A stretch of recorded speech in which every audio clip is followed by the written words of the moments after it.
మైనాకి 5 సంవత్సరాలు. తల్లి లక్ష్మి చేతిలో పాత పుస్తకాలతో మొదటి రోజు స్కూల్కి వెళ్ళింది. బస్సు లేదు. తల్లి చేయి పట్టుకుని గ్రామం మధ్యగా నడిచింది. చిన్నగా ఉన్నప్పటికీ ఆమె కళ్ళు ప్రపంచాన్ని చూడాలని కోరుతున్నాయి. పాఠశాలలో కొత్త బెంచ్, కొత్త మాస్టారు, కొత్త స్నేహితులు. కానీ మైనా బిక్కుమంటూ కూర్చుంది. పుస్తకాల్లో ఉన్న చిత్రాలు ఆమెను ఆకట్టుకున్నాయి.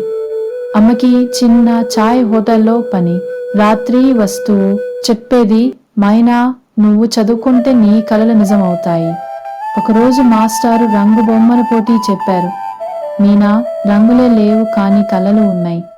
తల్లి పాత పెన్ను, 3 రంగుల పొడితో తయారు చేసిన రంగులమిచ్చింది. మీనా ఓ పచ్చని చెట్టు, ఆకాశం, పుస్తకాలు మరియు ఓ చిన్న అమ్మాయి కలలు కంఠం చిత్రించింది. ఆమె బొమ్మ చిన్నది కానీ లోతైన సందేశం కలిగి ఉంది. పోటీలో గెలిచింది.